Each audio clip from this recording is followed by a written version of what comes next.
예, 총리님 오래간만입니다. 고생하십니다. 잘 지내셨습니다. 총리님 헌법 읽어보셨죠? 네. 헌법 41조에 보면은 국회는 보통 평등 직접 비밀선거에 의해서 선출된다 이렇게 되어 있고요. 67조에 보면 대통령도 똑같은 보통 평등 직접 비밀선거에 의해서 선출한다고 되어 있습니다. 아시죠? 네, 뭐 다 기억은 못합니다만 분명히 그렇게 되어 있습니다. 그런데 우리 헌법 이렇게 1장, 2장, 3장, 4장 이렇게 되어 있는데요. 1장, 2장은 뭐 권리와 의무 이렇게 되어 있고 총칙 이렇게 되어 있고 3장이 뭔지 아시죠? 입법부죠. 국회입니다. 그죠? 네. 4장은 뭔가요? 4장이 법원 행정부입니다. 아, 행정부. 예. 국회가 행정부보다 먼저 나옵니다. 네. 그것은 일반적으로 국민들께서 투표를 통해서 선출하는 기관인 국회가 매우 중요하다는 헌법의 정신을 반영한다고 보는데 그렇게 생각하시죠? 네, 전적으로 동의합니다. 대통령도 4장 제일 먼저 나오기 때문에 마찬가지로 대통령도 매우 중요한 지위입니다. 그렇게 생각하시죠? 네. 그래서 이 대통령과 국회는 국민들의 선거로, 즉 주권자들이 자기의 주권을 행사하는 선거를 통해서 뽑습니다. 네. 그래서 일반적으로 선거의 결과가 대한민국의 주권을 행사하는 과정이고 그 결과가 주권의 명령이다 이렇게 보는데 그렇게 생각하시죠? 네, 물론 뭐 원칙적으로는 그래야 되겠지만 우리 과거에 저는 뭐 국회에 대해서 제가 뭐 깊이 안다고 보기는 어려울 것 같습니다. 제가 국회의원을 해본 적도 없고. 그러나 행정부에서 일한 그런 경험으로 보면 많은 대통령들이 우리나라에도 계셨고 외국에도 계셨지만 5년 동안의 임기 내에 높은 지지율과 높은 그 국가를 좋은 방향으로 개조하고 고치고 하는 거를 같이 하신 분들이 있으면 참 좋았겠죠.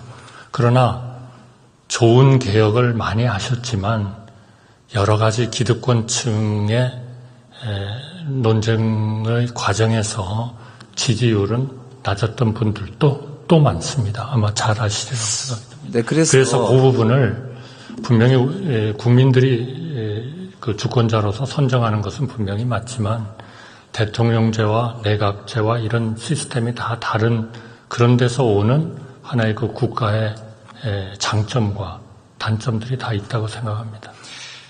예, 그래서 원리적으로도 그렇지만 실제적으로도요. 대통령 선거가 끝나고 나면은 당연히 주권자의 뜻이 정해지는 거잖아요. 그죠? 그래서 대통령이 약속했던 일들 하려고 합니다. 그죠? 네. 그럼 총선도 마찬가지잖아요. 국회의원 선거가 끝나고 나면 또 다른 주권자의 의지가 결정이 되는 거지 않습니까? 네. 예, 그렇다면 이번 22대 총선의 결과는 어떻게 평가하십니까? 그 지지율이 결국 이제 우리 큰 2대 정당이라고 본다면 한 5% 정도 차이가 나지 않습니까? 그럼 만약에 거기에 67% 정도 주권자가 투표를 던졌다 하면은 한 3%, 3.23% 정도 차이가 난 것 같습니다.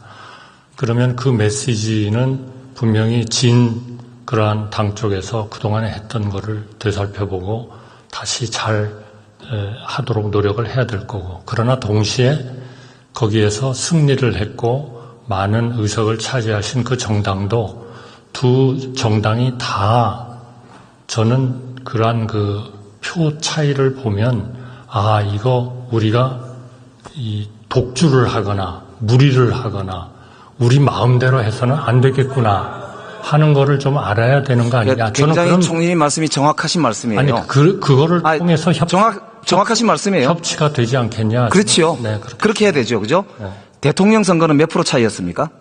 대통령 선거는 0.73%인가? 그러니까 지금 3% 정도 아까 말씀하셨는데 총선 결과가요. 그래서 협치해야 된다고 말씀하셨죠. 독주하면 안 된다. 네. 그러니까 윤석열 정부가 대통령 선거에서 0.73%로 이겼는데요. 네. 지금 독주하고 있다라는 국민들의 비판에 대해서 어떻게 생각하시는지, 그리고 이번 총선 결과가 그걸 심판한 거라고 보는데 어떻게 보시는지요? 저는 역지사지를 좀 해봐야 된다. 저는 그렇게 생각합니다. 대통령으로서 0.73%로 당선이 됐고 국민들의 직접 보통 비밀 선거에 의해서 당선이 됐으니까 행정부 수반으로서 장기적인 국가의 미래를 위해서 해야 할 일이 있다고 생각할 거거든요. 그러면 적어도 그런 아까 협치 말씀하셨죠, 협치. 네, 인선의 문제라든지 이런 데 있어서도 좀 우리 입법부가 다수당을 차지하고 있는 입법부를 차지하고 있는 다수당이 정말 진정으로 좀 돕고 그 결과를 보고 좀 엄격하게 좀 우리나라는 또 이 행정부도 마찬가지라고 예, 생각합니다. 총리님, 우리나라는 대통령 중심제지요. 그렇습니다. 그러면 금방 말씀하신 그런 이제 민주공화국 운영의 주도권의 누구에게 있나요? 글쎄요, 금방 총리가 말씀하신 걸 주도권은 대통령이 먼저 하셔야 되는 거 아닌가요? 대통령 중심제니까 대통령한테 있다고 봐야 되겠죠. 그죠? 그게 결과적으로 잘 안 돼서 국회와 대통령, 여야 간의 싸움이 붙으면은 가장 큰 책임 있는 기관이 어디입니까? 국회입니까? 대통령입니까? 그런데 이제 저희가 비슷한 체제를 가지고 있는 게 미국 아니겠습니까? 사실 그러니까 복잡하게 얘기하지 말고 제가 그러면 거기까지만 하고요. 총리 뭐 무슨 말씀하시는지 잘 아실 거라고 봅니다. 자, 그러면 이렇게 여쭤볼게요. 기시다 총리 다녀가셨죠? 네. 보통 예전에 보면은 주요한 정상회담 같은 게 끝나고 나면 야당 대표를 초청해서 대통령께서 설명을 하고 협조를 구하고 장기적으로 국가 이익을 위해서 이렇게 했으면 좋겠다라고 하는 당부도 하시고 야당의 의견을 청취를 합니다. 이번에 기시다 총리 방한 결과를 놓고 혹시 야당 대표, 이재명 대표를 포함해서 이렇게 초청해서 하실 그 대통령의 계획이 있습니까? 저는 그 계획을 아직 여쭤보지는 못했습니다. 제가 계속 국회에 좀 매달려 있었기 때문에. 대통령께서 이때까지 해외 굉장히 많이 다니셨는데요. 작년에 엑스포 할 때는 예산을 배보다 배꼽이 크게 본 예산이 240억인데 예비비를 330억인가요? 쓰셨잖아요. 그죠? 그렇게 하고도 부산 엑스포 참패를 당했지 않습니까? 어쨌든 그거는 뭐 많이 엑스포 쓰셨는데 그중에서도 제가 보기에 캠프 데이비드 작년 8월 달에 있었죠. 한미일 네. 정상회담. 그리고 한일 간에는 셔틀을 복원했다고 하던 23년 3월 달에 한일 정상회담을 굉장히 중시하는 것 같아요. 그죠? 네. 그때 혹시 야당 대표들이나 우리 여야 대표들을 좀 초청해서 설명하거나 한 일이 혹시 있으십니까? 아마 못하신 것으로 알고 있습니다. 안 하신 겁니까? 못한 겁니까? 저는 뭐 대통령께서 항상 어떻게 야당하고 소통을 할 것인가는 계속 고민하고 계시다고 생각합니다. 현실적인. 자, 박근혜 대통령도요, 한미 정상회담 이후에 2015년 10월 달에 여야 지도부를 불러서 함께 논의를 했습니다. 그리고 문재인 대통령도 마찬가지였고요. 바이든 만나고 나서 김기현 그 당시 권한대행하고도 하셨다고 합니다. 이제 지금 기시다 총리 이제 다녀가기도 했지만 앞으로도 정상회담 끝나고 나서 야당 대표들을 초청해서 회담을 할 것에 대해서 건의하시는 게 좋지 않겠습니까? 저는 뭐 충분히 건의를 하겠고요. 그러니까 항상 대통령께서 생각하시는 거는 입법부죠. 그건 뭐 너무나 당연합니다. 본인의 전체적인 정책을 추진하기 위해서도 그렇고, 그러니까 입법부하고 잘 협력을 해야 된다 하는 생각은 항상 하고 계시기 때문에 어떻게 소통을 할 것인가 하는 그런 그 하나의 방법이라 할까요? 확실하게 그렇게 생각하시는 겁니까? 그렇게 생각을 그렇게 일부 보도에 보면은 그렇게 생각하시는 건 확실하고요. 국회만 아니면 장관 해먹을 만하다 이렇게 발언하셨다고 돼 있던데요. 그거는 뭐 대통령님이 하신 적은 단 한 번도 없습니다. 그런 말씀하신 적 없습니다. 그러면 총리님께서 그런 건의를 하실 걸로 기대하겠습니다. 말씀을 드리겠습니다. 윤석열 정부가 그나마 지금 남아있는 기회가 많지 않습니다. 이 말씀을 분명하게 기억하시기 바랍니다. 네. 자, 총리님, 건국절이라고 들어보셨죠? 대한민국 건국절이 언제입니까? 그 문제에 대해서는 저희 정부로서는 많은 그 이견들이 사실은 좀 있는 것 같습니다. 그러니까 이번에도 정부가 그렇게 아니, 이견이 아니라요. 건국절을- 대한민국 정부의 공식 입장을 묻는 겁니다. 대한민국 정부의 공식 입장이 뭡니까? 공식적인 입장은 그 건국과 연관돼서 1919년 3.1 운동과 우리 임시정부의 법통을 이어받고, 그리고 1948년 대한민국 정부 수립에 이어서 우리가 산업화, 민주화를 계속 추진하는 그러한 그 과정에서 헌법이 정하고 있는 우리의 대한민국의 영토는 한반도와 그 부속 도서로 한다는 그런 헌법 정신과 또 자유민주주의 질서를 바탕으로 한 평화적 통일을 한다는 그러한 원칙 하에서 그러한 평화적 통일이 이루어지는 그 시기가 우리 통일이 완성되는 것이다, 이렇게 생각하고 있습니다. 그러니까 대한민국 정부의 공식 입장에 건국절이라는 말은 없다, 이렇게 요약하면 되는 거죠. 건국절에 대한 그런 정할 생각이 없다는 것을 지난번에 8.15 때 많은 분들이 오해를 하셨을 때 말씀을 드린 것 같습니다. 건국절이 혹시 영어로는 어떻게 되는지 아세요? 영어 잘하시잖아요? 죄송합니다. 내셔널 파운데이션 데이 이쯤 되겠죠? 글쎄요, 그렇게 되지 않겠나 싶습니다. 그런데요, 1949년 10월 1일 날 대한민국 국경일 법에 따라서 영어로는 내셔널 파운데이션 데이라고 지정된 날이 있습니다. 어떤 날인지 아세요? 글쎄요, 우리의 광복절이 아닐까요? 아닙니다. 죄송합니다. 제가 잘 모르겠습니다. 개천절입니다. 네네. 개천절이 내셔널 파운데이션 데이라고 되어 있습니다. 법에 나와 있습니다. 건국절 논란은 대한민국의 정체성을 부정하는 헌법 부정 세력이 하는 이야기입니다. 그들이야말로 반국가 세력이라고 봅니다. 어떻게 보세요? 글쎄요, 저는 글쎄요 하실 문제가 아닌 것 그 같은데요. 문제에 대해서는 제가 우리 대한민국의 정부로서의 입장을 아까 방금 말씀드렸기 때문에 더 이상 좀 추가드릴 것은 없다고 생각합니다. 지금 의원님께서 말씀하신 거는 1949년 10월 1일 날 법에 정한 건가요? 개천절을요? 그렇습니다. 10월 3일 아닙니까? 개천절. 발효되기 12월 1일 날 정해졌습니다. 확인해 보십시오. 네네. 확인해 보겠습니다. 자, 그러면 우리 강제징용 관련돼서 제3자 대위 변제를 정부에서 주장하셨어요. 근데 이게 삼권 분립을 저해한다, 이런 평가에 대해서는 어떻게 생각하십니까? 저는 당시에 많은 전문가들의 의견을 구했습니다. 그래서 결국 사법부의 최종적인 대법원의 판단, 그리고 좀 말하자면 보상을 받아야 하는 이런 분들의 연세가 자꾸 들어가시는 그런 문제, 그리고 우리 한일 간의 그런 여러 가지 상황, 이런 것들을 다 감안해서 우리 대법원의 판결도 지키고, 그리고 그런 분들에 대한 도움도 빨리 드리고자 하는 것을 다 감안한 그러한 방안이었다, 이렇게 생각합니다. 절대로 대법원의 합헌적이다라고 주장하시는 건가요? 아니, 절대로 대법원의 판결을 어긋나게 그렇게 한 것이 아닙니다.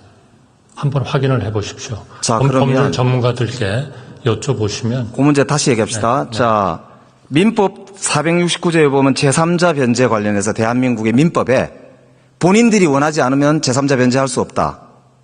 그 다음에 469조의 2항에 보면 이해관계가 없는 제3자는 변제하지 못한다, 이렇게 돼 있잖아요. 아시죠? 저는 민법에도 정면으로 위배되는 거 아닙니까? 아니, 저는 여기에서 의원님하고 논쟁할 그런 법적 지식은 없습니다. 그런데 제가 듣기로 총리께서 제가 총리를 듣기로 하시면서 이거를 법적 지식이 없다고 답변하실 문제입니까? 아니, 제가 듣기로는요, 헌법과 법률에 따라서 정부를 책임지고 계신 총리께서 답변을 그렇게 하시면 어떻게 합니까? 아니, 그러니까 제 말씀을 좀 들어보세요. 법률 지식이 없으시면 그만둬야죠. 아니, 제 말씀을 좀 들어보세요. 그러니까 이 소위 이분들의 받아야 할 하나의 권리, 이것이 누구에 의해서 창설이 됐느냐 하는 것이 바로 지금 의원님이 말씀하신 민법과는 다르다 하는 그런 법적 해석을 받았습니다. 그렇기 때문에 제3자가 우선 변제를 하고 그것을 혹시 거부하시는 분이 있다면 확실하게 그거를 드린다는 하나의 일종의 에스크로우 어카운트 같은 거를 만들어서 공탁을 하고 자, 봅시다. 이렇게 해야 된다 하는 그런 결론하에서 만들었다는 그러니까 대법원은 판단을 개인 청구권이 살아있다라고 판결한 거 아닙니까? 그런데 왜 국가가 나서 제3자 대위법을 대위변제를 제시하냐고요. 국가가 나서서 한 것은 아니죠. 그 피해 재단이 한 거죠. 그 재단을 창설하는 방안을 정부가 제시하고 안을 제시를 한 거잖아요. 아니 그렇지만 그 재단은 그렇게 책임 회피하시면 안 되죠. 아니, 그 재단은 분명히 민간의 재단이죠. 그리고 민간의 돈이죠. 이게 헌법 아까 삼권 분립과 관련해서 개인 청구권이 살아있다라고 하는 그 개인이 일본 전범기업에 대해서 청구권을 행사하는 과정에 왜 그걸 막는 방법을 국가가 주도적으로 제시를 하느냐 이 말이에요. 막는 그게 대법원 판결을 정면으로 무시하고 짓밟는 거다 이 말이죠. 아니 법적인 해석이 그렇지 않더라니까요.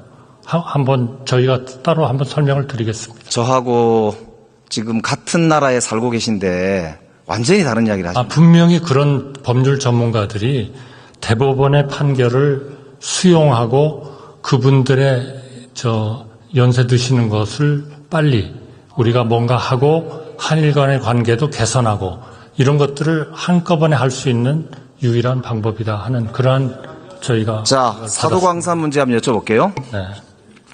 아까 이제 답변하실 때 아이카와 박물관에 전시되어 있는 내용 보셨어요? 아니 저는 지금 사진을 찍은 거를 봤지 제가 직접 가서 보지. 읽어는 보셨어요? 네, 읽어봤습니다. 거기 보면은 강제라는 표현이 없지요. 아니 그러니까 그 강제라는 것은 외교부 장관도 여러 번 얘기를 했지만 2015년 그 전시물에 강제라는 표현이 없지요. 그 협상 때 이미 강제를 얻었기 때문에 이번에 우리가 역점을 둔 것은 전시하는 쪽에 역점을 그러니까 전시하는 이것이 같은 전시에 역점을 두셨으니까 전시 내용이 중요하잖아요. 그러니까 이것은 같은 구조니까. 그러니까 전시 내용이 중요하잖아요. 네, 그렇습니다. 그죠? 네. 총리님 말씀이 전시에 집중했다고 했잖아요. 네. 지금 전시 내용이 중요하잖아요. 그렇습니다. 그럼 강제라는 내용이 없거든요. 거기다가 그러나 그 강제를 다 받아들인다고 돼 있지 않습니까? 그 전시물에 그런 거 없습니다. 그거는 발표가 그랬고요. 아니, 전시문이 아니라 쉽게 말하면 일본이 발표할 때 그렇게 발표했고요. 그 전시물에는 그런 내용이 없어요. 아까 총리 읽으셨잖아요. 그런데 2015년에도 그거는 대표가 그 강제성을 인정하는 스테이트먼트를 한 거지. 그래서 전시물에 부도음이라서 문제가 된 거 아닙니까? 아니 그거는 아예 전시가 안 이루어졌잖아요. 도쿄라는 수백 킬로 떨어진 데다가 그러니까 지금 말씀하신 대로 또 부도음 했으니까 됐다 이런 식으로 말씀하시는 거 아니에요? 아닙니다. 아이카와의 그거를 미리 하는 것부터 시작을 했다는 거죠. 그 아이카와의 전시 내용이요 강제가 없습니다. 두 번째 조선반도 노동자라고 되어 있거든요. 조선반도 출신 노동자라고 표현이 되어 있습니다. 혹시 들어보셨습니까? 강제가 없는 게 아니고요. 강제라는 제가 질문이요. 조선반도 출신 노동자라고 써놨어요. 거기다가 표현을. 그러나 그 위에는 그렇습니다. 한국으로부터의 노동자로 돼 있죠. 조선반도가 아니고 한국으로부터의 노동자. 반도라고. 그러니까 일반적인 노동자라고 하고 특히 한국으로부터의 노동자. 그리고 그 다음부터는 그냥 노동자라고 표현했습니다. 그러니까 반도라고 되어 있습니다. 반도라고 되어 있는데 그 표현을 가장 먼저 쓴 사람이 누군지 아세요? 저는 그건 모르겠습니다. 외교부 장관으로 하여금 그럼 답변을 드릴게요. 외교부 장관이 지난번에 물어보니까 모르셔서 제가 가르쳐 드렸습니다.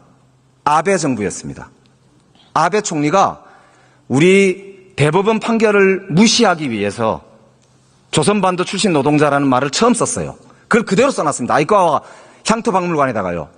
그래 놓고 무슨 전시에 집중해서 뭘 따냈다는 겁니까? 아니, 여기 부끄럽지 않아요? 여기에 지금 이렇게 돼 있지 않습니까?